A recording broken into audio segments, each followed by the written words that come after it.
Si tu veux apprendre ta religion correctement, viens me rejoindre sur mon nouveau site internet i-islami.com. Croyances, langue arabe, jurisprudence, tajwid, tafsir, sciences du hadith, comportement et exhortation. Tout cela dans une seule et même formation. Tu pourras apprendre les bases de ta religion avec des vidéos simples et détaillées. Pour plus de détails, rendez-vous sur i-islami.com. Bonne vidéo. Donc dans cette vidéo, on va parler d'un sujet qui touche des musulmans, beaucoup de musulmans, plus qu'on pourrait penser, parce qu'il y a certains musulmans qui sont des musulmans de naissance, mais qui vivent malheureusement, les mêmes problèmes que des convertis. Et donc là, le sujet de la vidéo, il va concerner les convertis, mais pas que. C'est-à-dire des gens qui rentrent dans l'islam et qui se sentent seuls depuis qu'ils sont convertis. Donc le fait de se sentir seul. Mais ça peut viser des convertis ou des musulmans, mais malheureusement qui ont une famille qui ne sont pas pratiquants. Et donc, il ressent les mêmes problématiques. Il se sent seul, isolé de sa famille, isolé de ses amis, parce qu'il a eu des fréquentations depuis qu'il est petit, des mauvaises fréquentations. Et donc forcément, quand vous revenez vers la droiture, soit vous revenez en islam, et donc peut-être votre famille, peut-être vos amis d'avant, ils vous tournent le dos. Parce que vous êtes maintenant musulman, vous avez plus envie de fréquenter certains endroits, plus envie d'avoir certaines discussions, et forcément, certains se détournent de vous. Malheureusement, ça concerne aussi des musulmans de naissance. Des musulmans de naissance qui veulent revenir à leur religion, et parfois, au sein de leur propre famille, on leur fait la guerre. Leurs propres amis leur font la guerre. Alors que certains se disent musulmans d'apparence, mais quand vous voulez entrer dans la religion, vous entendez des phrases comme « arrête de faire le frère »,« tu fais le frère, tu fais la sœur »,« tu fais l'imam », etc.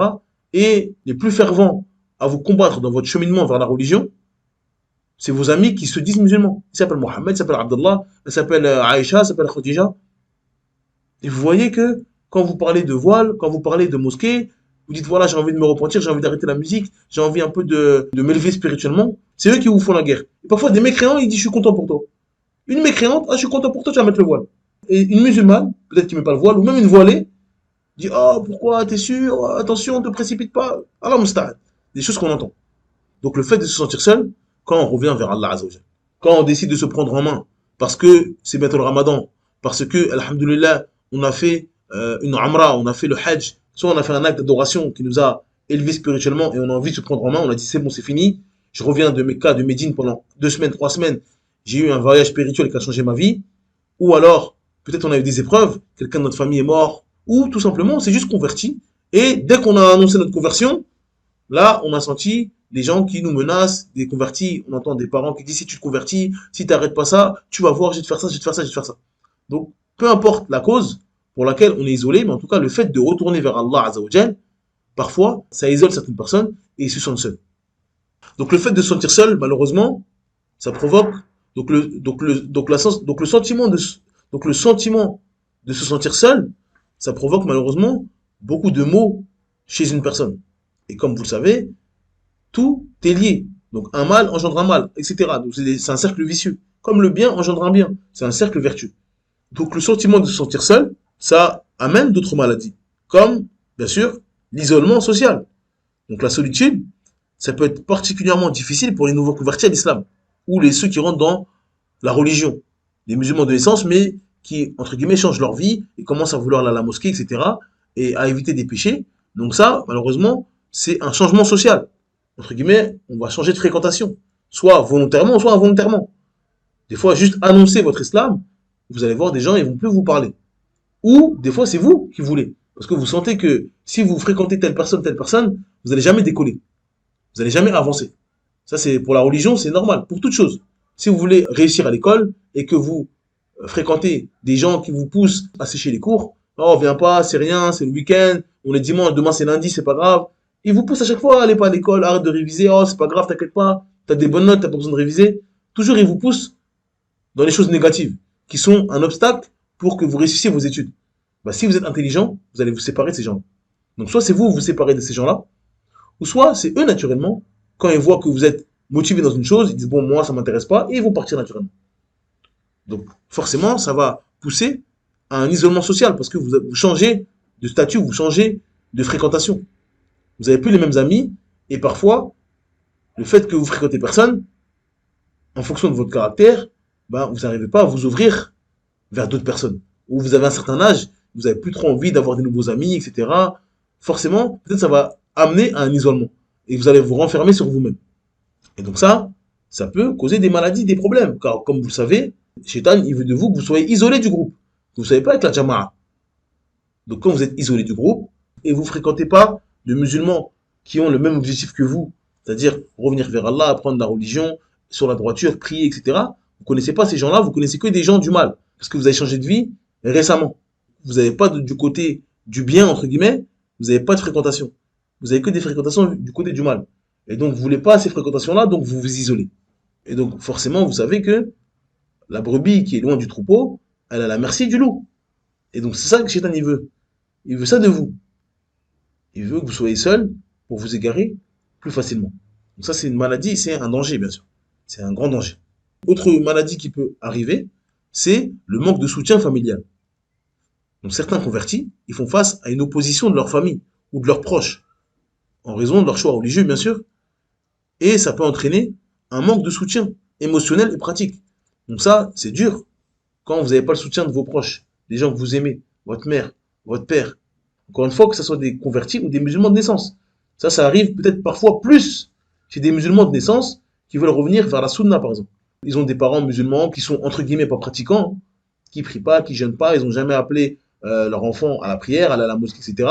Donc eux maintenant, vu qu'ils ont une identité musulmane, ils s'appellent Mohamed, ils s'appellent Abdullah, etc.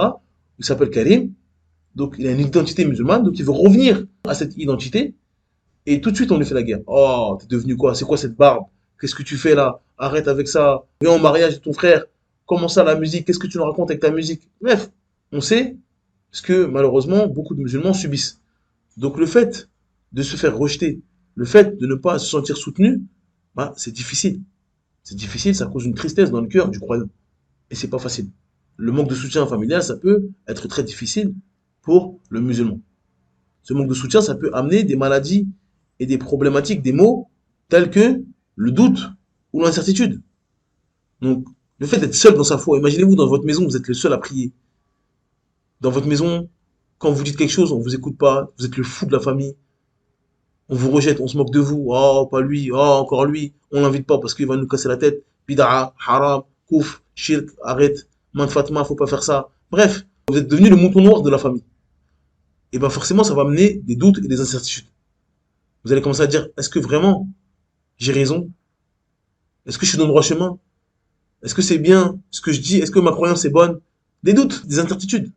Parce qu'ils vont vous dire, ouais, mais c'est pas ça l'islam, c'est pas le vrai islam, tu connais pas. Vous les jeunes, vous êtes toujours dans l'exagération. Et après, tu commences à douter, tu dis, ah, peut-être qu'il a raison, peut-être que je suis dans l'exagération. Alors que vous avez un hadith, vous avez des choses, vous avez des fois des consensus des savants. Mais malheureusement, le fait qu'on vous rabâche ça tous les jours, bah malheureusement, pour certaines personnes, vous allez commencer à douter. En disant, ah, c'est vrai. Et malheureusement, la personne délaisse l'islam, ou délaisse la sunna, ou délaisse une adoration.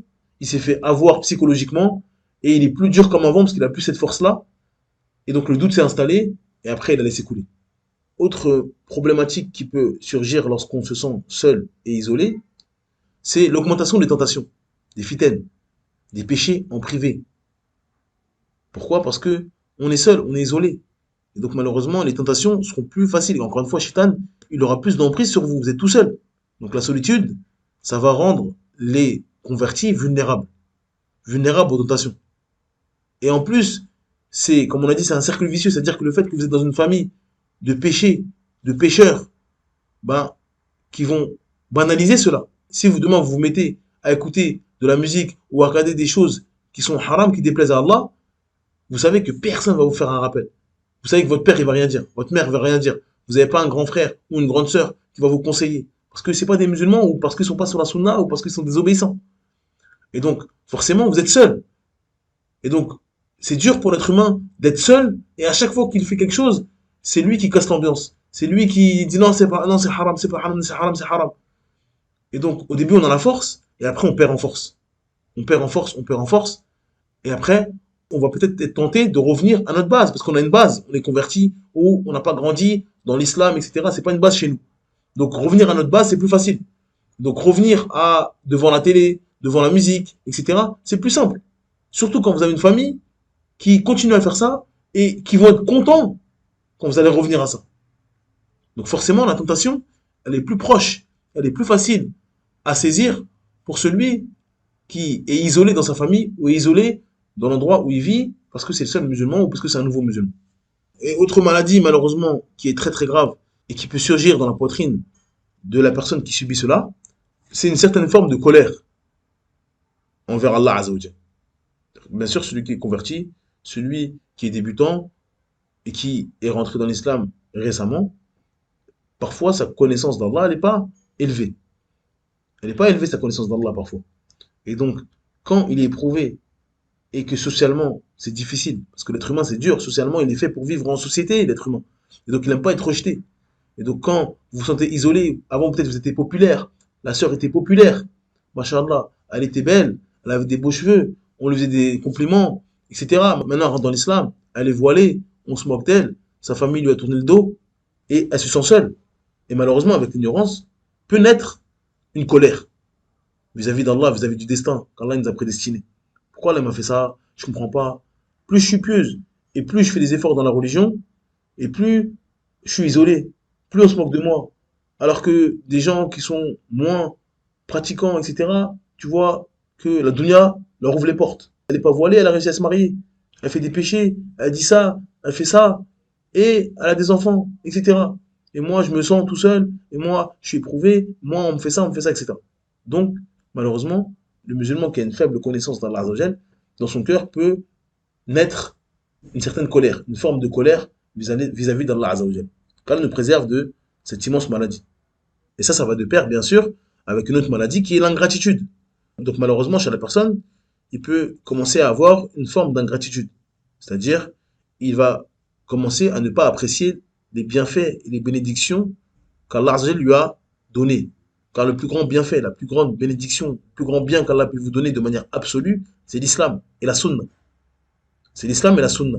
Donc si Allah vous a donné l'islam alors que vous étiez mécréant, il n'y a pas plus grand bienfait de manière absolue sur la terre. Il n'y a pas plus grand bienfait que cela. Et bien sûr la sunna, parce que la sunna c'est l'islam. La sunna c'est l'islam.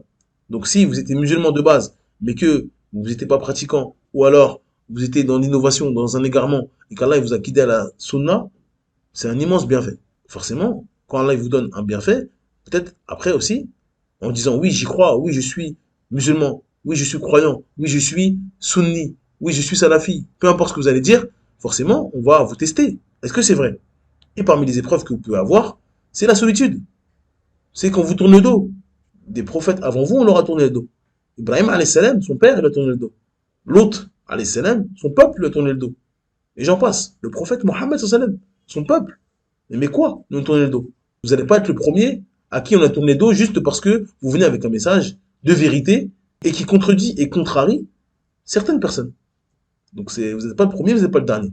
Malheureusement, parfois, on fait preuve d'ingratitude en regardant les épreuves qu'on a et en délaissant le bienfait qu'on nous a donné. Donc on regarde que l'épreuve. Ouais, je suis éprouvé. Pourquoi les gens ne me parlent pas? Les gens se moquent de moi. Les gens ils font ça, les gens ils font ci. Donc il regarde que l'épreuve. Et il se plaint. Pourquoi j'ai ça? Pourquoi j'ai ça? Et il oublie le bienfait, qui est l'islam, le tawhid, la sunna, etc. Donc, il y a une forme d'ingratitude, malheureusement. Donc, quels sont les remèdes pour celui qui connaît une solitude? Le premier remède, c'est de méditer sur le nom d'Allah Azzawajal, Al-Wali. Al-Wali. Ça veut dire quoi, Al-Wali? Al-Wali, c'est un nom parmi les noms sublimes d'Allah Azzawajal. Al-Wali, c'est celui qui est le protecteur et le soutien. C'est lui le protecteur, c'est lui qui nous protège, c'est lui qui nous préserve. Et c'est lui qui nous soutient. Il soutient les croyants, il est avec les croyants. Il les aide, il les renforce. Quand ils sont éprouvés, quand ils ont des difficultés, quand ils sentent la solitude, quand ils sentent la tristesse, quand ils sentent que toute la dunya est contre eux.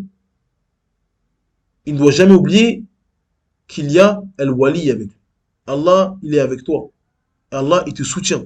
Tant que tu vas soutenir sa religion, tant que tu vas vouloir vivre et appliquer dans ta vie la religion d'Allah Azzawajal, et que tu vas patienter sur cela. Même si tu es éprouvé, si tu patientes dessus, et que tu invoques Al-Wali, sache que Allah te soutiendra.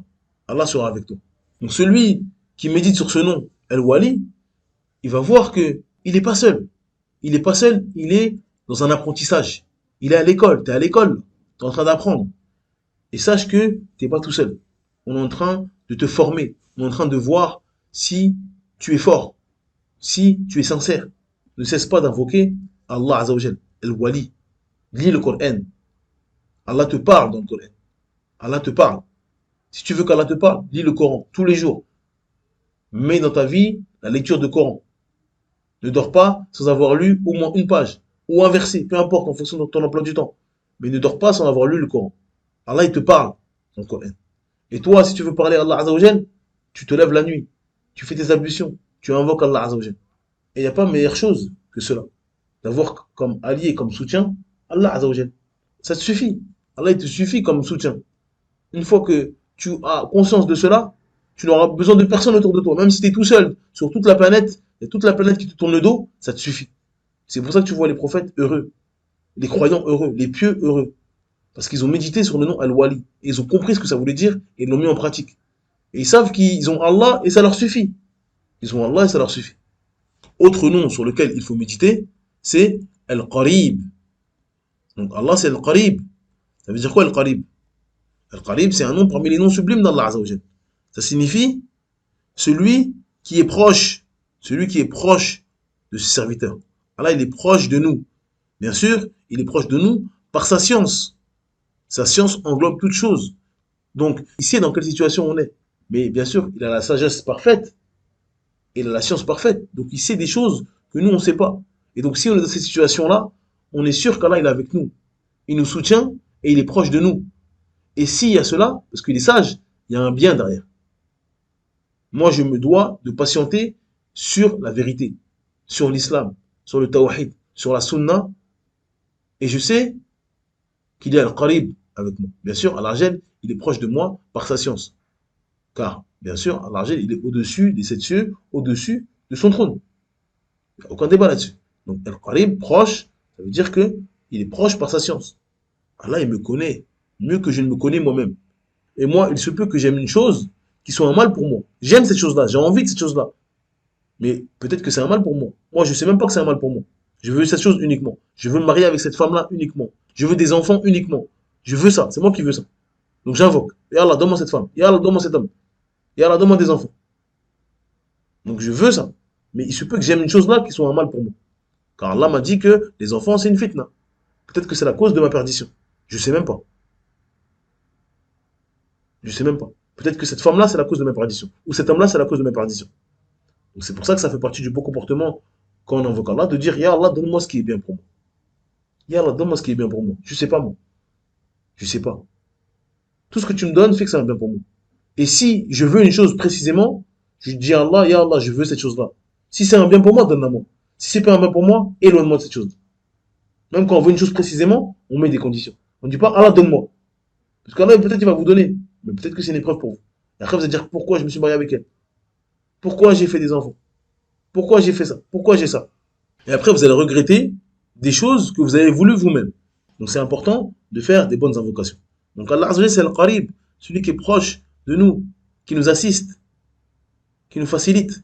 Quand on a Allah comme protecteur, quand on a Allah qui est proche de nous, on a la certitude de cela. On a la certitude parce qu'on a médité sur le nom d'Allah Azza wa Jalla. Et on a vu les signes. Et le plus grand signe, par exemple, c'est votre conversion. Dans votre famille, tout le monde est mécréant. Et vous, Allah, il a fait en sorte que vous rencontriez un tel, etc. Et vous a placé dans la lumière de l'islam, dans le tawhid, dans la sunna. Et donc Allah, il vous a assisté, il vous a facilité. Et donc placez sa confiance en lui. Et ne désespérez pas. Il faut avoir en tête que vous êtes dans le chemin. Et forcément, le chemin, il est tortueux, il n'est pas facile. Mais celui qui se remémore cela en méditant sur les noms d'Allah Azza wa Jal, en disant qu'Allah, il me préserve, il me protège. Alors il m'assiste, il est avec moi dans cette épreuve-là. Donc je l'invoque. Et je n'oublie pas les invocations. Celui qui sait ça, la tristesse va disparaître de son cœur. Il ne va pas être triste. Et il ne va pas sentir un besoin immense de fréquenter des créatures. Sauf si bien sûr ces créatures-là, elles sont bénéfiques pour lui. Là on parle de l'isolement d'une personne qui est convertie, qui ne connaît pas encore les musulmans, etc.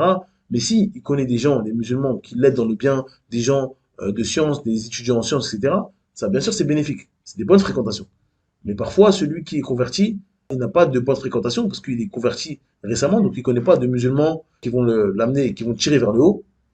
Et il connaît que des gens de son ancienne vie, soit de la mécréance, soit des péchés, etc. Et ces gens-là, soit il lui tourne le dos, soit lui-même, il s'éloigne d'eux, mais il ressent une certaine tristesse. Et ben, cette personne-là, elle doit méditer sur les noms d'Allah Azzawajal. Al-Qarib, Al-Wali. Et autres noms sur lesquels il faut méditer, c'est les noms d'Allah Azzawajal, Al-Qabid et Al-Basit. C'est quoi Al-Qabid ou Al-Basit? Al-Qabid, ça veut dire celui qui retient ou reprend la subsistance à qui il veut parmi ses créatures. Donc Al-Qabid, c'est celui qui prend, qui restreint la subsistance qu'il a lui-même donnée à ses serviteurs. Donc le serviteur, il possédait des choses, il avait des choses en abondance, et Allah lui a repris. Al-Qabid lui a repris. Donc peut-être que la personne était populaire avant l'islam, avant d'entrer dans le dîn, elle était populaire, elle avait des gens autour d'elle, etc. Et tout ça, ça a disparu. Donc Allah, il lui a repris. Et Allah, c'est Al-Basit. Donc Al-Basit, c'est celui qui élargit, qui augmente la subsistance et les biens. La personne était pauvre, ou la personne n'avait pas d'amis, la personne n'avait rien, la personne n'avait pas de science, la personne n'avait pas d'islam. Et Al-Basit lui a donné en abondance, soit des richesses, soit des amis, soit de la science, soit de l'islam. Donc Allah, c'est Al-Qabid, c'est lui qui reprend, et Allah, c'est Al-Basit, c'est lui qui donne et qui élargit les bienfaits. Et donc, le musulman, il doit invoquer ces noms-là. Il doit demander à Allah Azzawajal, Al-Qabid, de lui retirer toute chose qui est négative, toute chose qui est un mal pour lui. Parce que Allah, c'est le sage. S'il fait quelque chose, il y a une sagesse derrière. Et il y a un bien derrière, pour le croyant. L'affaire du croyant, il n'y a que du bien. Elle est étonnante, il n'y a que du bien. Quand il lui arrive quelque chose qu'il voit mal, à ses yeux c'est mal, donc la perte d'un proche ou la perte d'amis, il a perdu des amis, il voit ça comme un mal. Mais il patiente dessus et il est récompensé pour cela. Et si Allah lui donne un bien, lui élargit ses biens, en science, en argent, en amis, il remercie Allah Azzawajal. Il est reconnaissant. Ya Allah, j'avais des amis qui étaient dans l'égarement, qui m'appelaient à parler de femmes, de musique, de drogue. Et tu m'as enlevé cela. Tu m'as enlevé ces amis-là. Un qui est parti travailler là-bas, il a changé d'école, il a déménagé, etc. Et ils ont tous disparu. Et maintenant, Allah, je fréquente les mosquées. Je fréquente des mosquées où il y a des gens de la sunna, où il y a un imam de la sunna. Et je me suis fait des nouvelles fréquentations. Et tu m'as donné beaucoup de nouvelles connaissances qui m'appellent au bien. Qui me disent, Akhi, je viens te chercher pour le Fajr. Viens, il y a un cours là-bas. On y va. Le Jumu'ah, il y a un frère là-bas, viens, on y va. Etc. Donc, Allah Azzawajal, il reprend et il donne. Et donc nous, on doit invoquer, on doit demander à Allah Azzawajal qui nous restreigne dans les choses qui sont néfastes pour nous, qui nous enlève cela de notre passage, de notre chemin, qui nous élargisse les choses qui sont bénéfiques pour nous. Parce qu'Allah Azzawajal, il fait ça avec sagesse. Donc si on sent qu'on a perdu des choses, Allah nous a enlevé des choses, on a la certitude que c'est un bien pour nous. Et si Allah nous a donné des choses, on remercie Allah Azzawajal et on sait que c'est un bien aussi pour nous. Donc il faut invoquer Allah Azzawajal avec ces noms-là qui sont Al-Qabid ou Al-Basit.